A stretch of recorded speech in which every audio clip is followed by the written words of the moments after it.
السلام علیکم ورحمۃ اللہ وبرکاتہ۔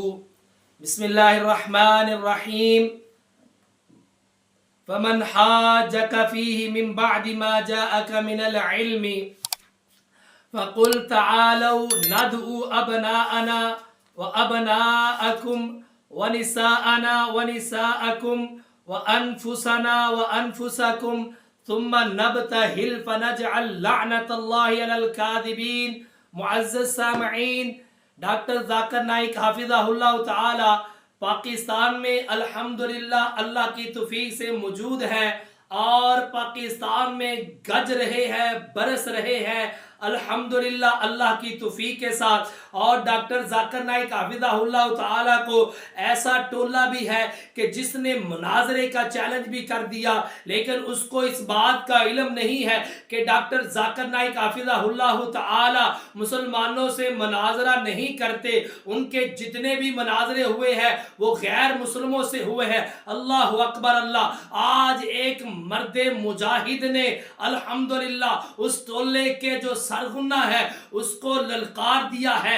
آئے ذرا توجہ سے ان کی باتیں سماعت فرمائیں۔ میری مراد عبدالرشید شورش صاحب فاضل مدینہ یونیورسٹی، ان کی باتیں ذرا آپ سماعت فرمائیں۔ کیسی وہ باتیں کر رہے ہیں اس جلالی کے بارے میں، ان کے ٹولے کے بارے میں۔ کہتے ہیں ڈاکٹر ذاکر نائک کی کرامت، ان کا نام سن کر ہی جاہلوں کا بلڈ پریشر ہائی اور دل کی دھڑکن تیز ہو جاتی ہے۔ القول الرشید آگے چلے، کہتے ہیں گیدڑوں کی فوج کے لیے اکیلا شیر ڈاکٹر ذاکر نائک ہی کافی ہے۔ القول الرشید آگے چلے، کہتے ہیں ڈاکٹر ذاکر نائک کی ایک دن کی زندگی مشرکوں کی 100 سالہ زندگی سے بہتر ہے۔ القول الرشید آگے چلے، کہتے ہیں یہ تلخ حقیقت ہے، فوج شدہ بابوں کے نام پر پلنے والے چندہ خوروں سے زندہ بابا ولی کامل ڈاکٹر ذاکر نائک صاحب برداشت نہیں ہو رہا۔ آگے چلے، کہتے ہیں جس سے عالم کفر ہے خفا، جس سے عالم کفر ہے خفا وہ ہے ڈاکٹر ذاکر نائک صاحب۔ القول الرشید آگے چلے، کہتے ہیں ہولی اور دیوالی اور کرسمس کی تقریبات میں شرکت کرنے والے امن کے دعوے داروں کی طرف سے داعی امن ڈاکٹر ذاکر نائک کی مخالفت سمجھ سے بالا تر ہے۔ القول الرشید آگے چلے، کہتے ہیں جہالت کی اندھیری نگری میں ڈاکٹر ذاکر نائک مثل آفتاب چمک رہا ہے اور جہالت کے اندھیرے جڑنے والے ہیں۔ کہتے ہیں جبکہ الو کے رونے سے رات تھم نہیں جاتی، مصور بیگ سیال کوٹ۔ آگے چلے، کہتے ہیں ڈاکٹر ذاکر نائک کا متوقع جواب جس دن آمنا سامنا ہوا غلط عقیدہ چھوڑ جاؤ گے۔ القول الرشید آگے چلے، کہتے ہیں میرا ظن ہے کہ مجاہد اسلام ڈاکٹر ذاکر نائک صاحب کا صرف ایک پروگرام ہر جلالی ہر دجالی کی پوری زندگی سے اعلیٰ اور افضل ہے انشاءاللہ العزیز۔ القول الرشید آگے چلے، کہتے ہیں طریق گواہ ہے کہ جو بھی ڈاکٹر ذاکر نائک صاحب کے مد مقابل آیا وہ اپنا غلط عقیدہ چھوڑ کر مسلمان ہوا یا ضد اور تعصب کی وجہ سے ذلیل و خوار ہوا۔ القول الرشید آگے وہ کہتے ہیں کہ میں عبدالرشید اس بات کا دعویٰ کرتا ہوں یہ جو مناظرے کا چیلنج دینے والے یہ جو شقین ہیں ان کو میں اپنی طرف سے دعوت مباہلہ دیتا ہوں کہ آؤ اس بات کے اوپر دعوت میں تمہیں مباہلے کی دیتا ہوں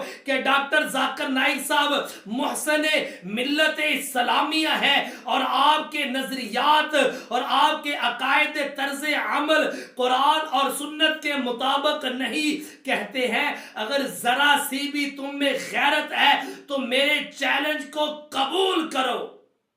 اللہ اکبر۔ اور آخر میں مباہلے کا معنی کیا ہے؟ مباہلہ کب ہوتا ہے؟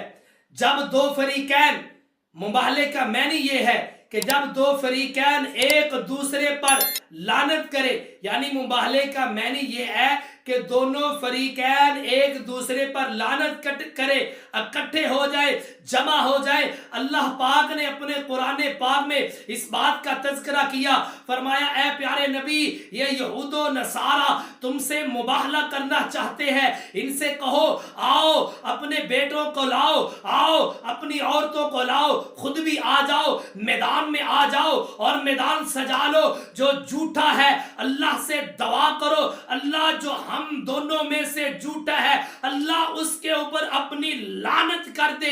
اسے کہتے ہیں مباہلہ. اور آج عبدالرشید شورش صاحب حافظہ اللہ تعالی فاضل مدینہ یونیورسٹی، انہوں نے وہ جو پیارے نبی کی سنت ہے اس کو دہرا دیا اور جلالی کو آج مباہلے کا چیلنج دے دیا اور کہا جلالی تم میں اگر ذرا بھی غیرت ہے تو آؤ میرے ساتھ مباہلہ کرو اور مجھے اس بات کا جواب دو. الحمدللہ آج بھی ان کی یہ بات ان کے فیس بک پیج پہ موجود ہے، کوئی بھی جا کر وہاں سے دیکھ سکتا ہے. آخر میں وہی دعا، اللہ کم الحاکمین ہمیں قرآن اور سنت کے اوپر عمل کرنے والا بنائے. وآخر دعوانا الحمدللہ رب العالمین.